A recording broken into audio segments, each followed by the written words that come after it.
Ini ketentuan lain-lain Bapak Ibu, ini juga perlu kami sampaikan.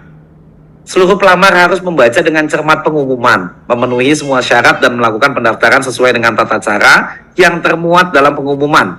Kelalaian dalam membaca pengumuman dan tata cara yang sudah diatur adalah tanggung jawab pelamar. Jadi sekali lagi Bapak Ibu mohon izin karena ini terkait dengan XTHK 2 dan pelamar-pelamar non-ASN kita, mohon izin sekali lagi dipastikan betul agar hati-hati dalam membaca pengumuman dan tata caranya. Kami baru saja tadi pagi ada yang datang ke sini menanyakan, Pak cara daftarnya gimana? Ya Allah, berarti dia belum membaca pengumuman gitu ya.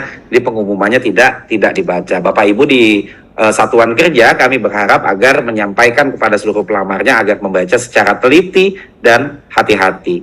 Bagi pelamar penyandang disabilitas, nah ini tentu ya Kementerian Agama juga menerima penyandang disabilitas dapat melamar pada pengadaan P3K dengan ketentuan memiliki kualifikasi pendidikan yang sesuai dengan persyaratan dan wajib melampirkan surat keterangan dari dokter rumah sakit atau puskesmas yang menerangkan bahwa jenis atau tingkat kedisabilitasannya ini masih mampu untuk mengampu beban kerja jabatan dan disyaratkan wajib mengunggah video singkat untuk dilakukan verifikasi oleh panitia seleksi apakah kemudian ini memenuhi persyaratan atau tidak. Bagi pelamar yang tidak hadir, terlambat, tidak mengikuti tahapan seleksi atau tidak dapat menunjukkan kartu peserta ujian atau kartu identitas dengan alasan apapun pada waktu dan tempat yang telah ditetapkan, dikecualikan dalam kondisi force major ya, dinyatakan gugur atau didiskualifikasi. Kami berharap mudah-mudahan 49.000 formasi ini dapat terisi seluruhnya. Bapak Ibu yang kami hormati, selanjutnya bagi pelamar yang menyatakan lulus seleksi kompetensi dan telah ditetapkan nomor induk P3K lalu mengundurkan diri, maka dikenakan denda. Ya, dendanya berapa ya nanti sesuai ketentuan peraturan perundang-undangan. Ya, selama ini sudah lulus kemudian mengundurkan diri. Harusnya mengundurkan dirinya sejak awal sehingga peserta di bawahnya itu bisa mengisi gitu ya. Ini kan menjadi kerugian bagi Kementerian Agama tentunya ketika sudah dilaksanakan seleksi tiba-tiba nanti mengundurkan diri. Panitia tidak bertanggung jawab terhadap dokumen unggahan pelamar yang tidak dapat dibaca. Nah, ini yang tadi kami sampaikan gitu ya dengan jelas sehingga tidak dapat diverifikasi. Biasanya di scannya hitam putih, terus ukurannya kecil, begitu di zoom pecah-pecah, tidak bisa dibaca itu SK-nya itu. Apa betulan di scan seperti itu atau sengaja dibikin pecah-pecah saya juga nggak ngerti juga gitu. Intinya dia tidak bisa terbaca dan tidak bisa diverifikasi. Selanjutnya, apabila pelamar terbukti memberikan data yang tidak sesuai ya dengan fakta atau ketentuan atau melakukan manipulasi data. Hati-hati nih Bapak Ibu, karena tadi ada potensi tuh surat keterangan pengalaman kerja yang nggak pernah kerja di bidangnya tiba-tiba dibikinin. Nah ini berpotensi nih, hati-hati sekali ya. Memanipulasi data maka kelulusan yang bersangkutan dinyatakan batal dan atau pelamar diberhentikan sebagai P3K. Jadi betul-betul diperhatikan betul Bapak Ibu ya, hati-hati ya karena ada potensi tadi di surat keterangan kerja. Nanti surat keterangan kerjanya udahlah yang penting dapat dari mana aja gitu. Ternyata manipulasi maka digugurkan atau dibatalkan.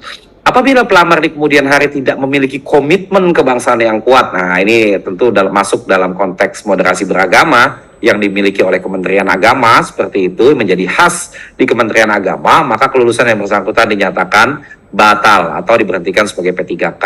Keputusan panitia bersifat mutlak dan tidak dapat digugat. Seluruh proses pelaksanaan seleksi P3K tidak dipungut biaya apapun. Keputusan pelamar ditentukan oleh kemampuan kompetensi pelamar, gitu ya. Jadi tidak ada biaya apapun Bapak Ibu. Ini penting kami sampaikan gitu ya.